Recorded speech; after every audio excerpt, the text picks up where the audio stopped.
Hola, de regreso, vamos con la cuarta parte de presupuesto de capital y en esta cuarta parte vamos a trabajar con un ejercicio que no está dentro de los enunciados de la presentación que considero importante. Entonces, para ello, leemos el siguiente enunciado. Dice así: una empresa está evaluando un proyecto de inversión a 2 años y cuenta con la siguiente información de mercado y de producción. A. La empresa estima producir al final del primer año 100.000 unidades de un producto y 150.000 unidades al final del segundo año. B. Gracias a la investigación de mercado contratada por la empresa, se conoce que el precio en moneda constante del producto será de 5.000 unidades monetarias a lo largo de la evaluación del proyecto. Si estamos hablando en moneda constante, estamos, digamos, refiriendo que estamos en términos reales. C. Además, se conoce por la gerencia de producción de la empresa que los costos variables serán de 2.000 unidades monetarias en moneda constante por los próximos 2 años, mientras que los costos fijos del proyecto se estiman en 50 millones de unidades monetarias en moneda constante por los próximos 2 años. D. La empresa requiere una tasa mínima de rendimiento en términos nominales del 38% para ejecutar el proyecto de inversión, y además los economistas estiman que la inflación se ubicará en promedio en un 20% durante los próximos 2 años. La tasa impositiva aplicable al proyecto de inversión es igual al 25%. F. La gerencia general del proyecto estima que el desembolso inicial estimado en activos fijos es de 170 millones de unidades monetarias y se pronostica que el valor de salvamento de esos activos al final del proyecto de inversión será de 35 millones de unidades monetarias. Además, el asesor contable de la empresa recomienda depreciar los activos utilizando el método de la línea recta. G. La duración del proyecto de inversión se estima a 2 años. H. Se estima que el capital de trabajo neto será del 30% del ingreso por ventas anual del proyecto de inversión y se recuperará en términos nominales al final del proyecto de inversión. Es importante que se cite que para el capital de trabajo neto, el dato que tenemos o el dato que conocemos es en términos nominales. Se pide, 1. Construir el flujo de caja real y el flujo de caja nominal del proyecto de inversión. 2. Aceptaría el proyecto de inversión. Para la decisión considere la metodología del BPN y de la TIR. 3. Si ahora la tasa de inflación estimada por los economistas se ubica al 95%, ¿cómo se comportará la tasa interna de retorno real y nominal del proyecto? Entonces, simplemente ahora lo que hacemos es colocar todos los datos de entrada que nos da el enunciado en una tabla. Tasa de inflación 20%, tasa nominal 38%. Si conocemos tasa de inflación y tasa nominal, podemos estimar la tasa real, que es este cálculo que yo hago acá, a través de la ecuación de Fisher. Como estamos calculando tasa real, despejamos a la ecuación de Fisher y nos queda 1 más la tasa nominal dividiendo 1 más la tasa de inflación, y esa división le resta 1. Resultado al hacer eso y tomando los datos del enunciado, 15%. Lo otro que conocemos es la producción en unidades para el año 1 y año 2 proyectada, 100.000 y 150.000. Luego conocemos precio, costo variable y costo fijo en moneda constante, es decir, en términos reales. Precio 5.000, costo variable 2.000, costo fijo 50 millones. Adicionalmente conocemos cuál es la tasa impositiva que se va a manejar en el proyecto, 25%. Conocemos la inversión inicial, 170 millones, términos nominales. Conocemos el valor de salvamento también en términos nominales, 35 millones. Sabemos que la duración del proyecto de inversión, en este caso es 2 años y coincide también con el tiempo para depreciar los activos fijos. Como conocemos en este caso la inversión inicial o el valor del activo fijo y conocemos el valor de salvamento y eso está en términos nominales, entonces procedemos a calcular la depreciación nominal utilizando el método de la línea recta. Y eso no es más que agarrar la inversión inicial de 170 millones, restarle 35 millones y a eso le divido entre 2, que en este caso es el tiempo para la depreciación. Resultado, obtenemos la depreciación nominal. La depreciación nominal no va a cambiar ni en el año 1 ni en el año 2 cuando estamos construyendo el flujo de caja nominal. es decir, en moneda, en este caso, corriente. Cuando estamos construyendo el flujo de caja real, entonces debemos considerar la depreciación real. Y la depreciación real en el año 1 no es más que tomar la depreciación nominal del año 1, 67.500.000, y dividirla entre 1 más la tasa de inflación durante un año. Y el resultado, en este caso, considerando que la tasa de inflación es el 20%, nos da 56.250.000. Haciendo lo propio ahora para la depreciación en términos reales del año 2, considero la depreciación nominal del año 2, 67.500.000, y ahora la voy a dividir entre 1 más la tasa de inflación, que es el 20%, pero ahora durante 2 años. Resultado, 46.875.000. La otra información que conocemos a través del enunciado es que el capital de trabajo en términos nominales va a variar en función del ingreso por venta nominal año a año y será del 30%. Y te dice que el capital de trabajo neto se recupera al final del proyecto de inversión en términos nominales, es decir, al final del año 2. Con esta información, entonces, procedemos a construir inicialmente el flujo de caja en términos reales, es decir, utilizando moneda constante. ¿Por qué? Porque los datos que conocemos en su mayoría están en términos reales. Entonces conocemos el pronóstico de unidades, 100.000 y 150.000 en el año 1 y 2 respectivamente. Conocemos el precio, 5.000, conocemos los costos variables 2.000, y conocemos los costos fijos para cada uno de los 2 años, que serían 50 millones. Entonces procedemos a calcular los ingresos por venta. Los ingresos por venta será multiplicar el precio por las unidades. Resultado, 500 millones en el año 1, y hacemos lo mismo para el año 2.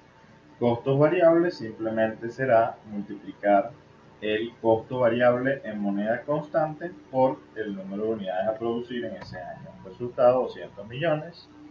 En el caso de los costos fijos, considero el costo fijo en moneda constante que me está dando el enunciado, 50 millones.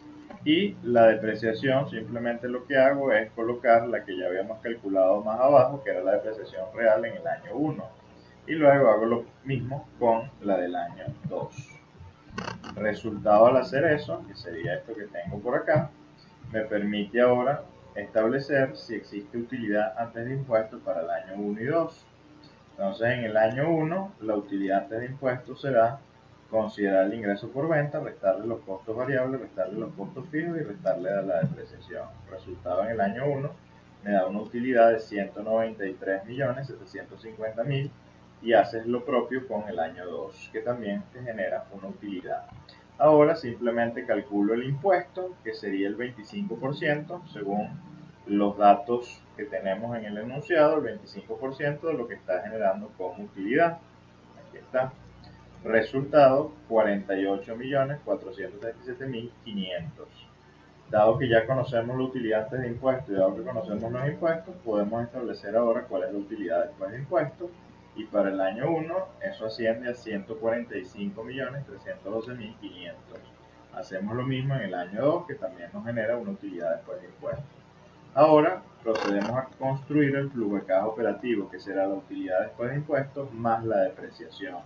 En este caso, ambas en moneda constante. Resultado, 201.562.500 unidades monetarias para el año 1, y en el año 2 vemos que también generamos un flujo de caja operativo positivo. Ahora nos resta simplemente estimar cuál es el flujo de caja de inversión. Para ello considero las cuentas que van a construir ese flujo de caja de inversión. Inicialmente tengo inversión inicial por 170 millones, aquí está, en el año 0. Y ahora, importante, dice el enunciado que para el caso del capital de trabajo neto se debe considerar en términos nominales. Entonces, para eso me voy a ir al flujo de caja nominal y construyo primero cuál debería ser el capital de trabajo neto nominal, y después con el nominal me lo llevo al real, castigándolo a la tasa de inflación. Por eso, entonces calculo cuál es el capital de trabajo neto en el año 0. En el año 0, fíjense que va a estar en función de los ingresos por venta nominales del año 1. Y eso es, en el caso de los ingresos por venta nominal del año 1, sería 600 millones, el 30% de 600 millones. Resultado, 180 millones. Como estamos en el año 0, no se ve, digamos, alterado por la inflación. Entonces, por eso se coloca el mismo monto. Ahora vamos con el caso del año 1. En el caso del año 1, como en el capital de trabajo neto se coloca o el incremento o el decremento, vamos a ver, fíjense que hay un salto en los ingresos por venta del año 1 al año 2 de exactamente 480.000 unidades monetarias. Fíjate que pasa de 600.000 a 1.080.000, es decir, que tienes un incremento en unidades monetarias vía ingreso por ventas de 480.000. Sobre esos 480.000 es que voy a calcular el 30%, que es esta cuenta que ustedes van a ver a continuación. Es la diferencia entre 1.080.000 menos 600.000 y esa diferencia la multiplicas por el 30%. Resultado, 144 millones. Los 144 millones ahora los llevamos a términos reales. ¿Cómo lo llevamos a términos reales? Simplemente dividiendo entre 1 más la tasa de inflación, que sería 20%. ¿Cuántos periodos? Un periodo hacia atrás. Perfecto. Ahora el enunciado nos decía que tú recuperas en términos nominales la totalidad del capital de trabajo, es decir, la sumatoria en valor nominal de estos dos montos que tienes acá es, en este caso, 324.000. Esos 324.000, como es recuperación, va con signo positivo. Sobre estos 324.000, que sería en términos nominales, ahora me lo voy a llevar a términos reales, dividiéndolo entre 1 más la tasa de inflación, ahora durante 2 periodos, que es esta cuentita que ustedes ven acá. Resultado, 225.000. Ahora sí ya tengo el capital de trabajo neto en términos reales. ¿Qué me falta por considerar en la ecuación? El valor de recuperación en el año 5, en el año 2, perdón. Como el valor de recuperación en términos nominales en el año 2 es de 35 millones, entonces agarro los 35 millones y lo llevo a término real, simplemente dividiéndolo entre 1 más la tasa de inflación, que es el 20%, durante 2 periodos. Resultado, 24.305.555,56. Ahora sí, puedo sumar, en este caso, valores de las cuentas del flujo de caja de la inversión para obtener el flujo de caja de inversión total. Resultado en el año 0, 350 millones, que sería la suma de inversión inicial y capital de trabajo neto en el año 0. Luego, 120 millones salida de efectivo en el año 1, que viene básicamente por el capital de trabajo neto real de ese periodo, y 249.305.555,56 en moneda constante, que sería el flujo de caja de inversión del año 2. Dado que conocemos ahora el flujo de caja de inversión y el flujo de caja operativo, entonces procedemos a calcular el flujo de caja neto. Y el flujo de caja neto será la suma año por año de flujo de caja operativo y flujo de caja de inversión. Hay que resaltar que este es el flujo de caja neto real. Entonces, 350 millones en el año 0, 81.562.500 en el año 1 y 561.024.305,56 en el año 2. Entonces ahora, dado que esto es un flujo de caja real, debe ser descontado una tasa real. Calculando el BPN, trabajando con la tasa real que calculamos previamente, que era el 15%, el resultado que vamos a obtener es de 145.138.888,89. BPN mayor a 0, acepta el proyecto de inversión. Si calculamos la TIR sobre un flujo de caja real, nos da la TIR real. Resultado 38,79%, y este valor es, en este caso, consistente con lo que tenemos en el BPN y deberíamos aceptar el proyecto de inversión. En el siguiente video vamos a construir ahora el flujo de caja nominal y luego vamos a calcular el valor presente neto del flujo de caja nominal, y nos debe dar exactamente igual, con lo cual aceptaríamos el proyecto y luego hacemos la sensibilidad trabajando ahora con una tasa de inflación del 95% para ver cómo varía TIR real y TIR nominal. Chau.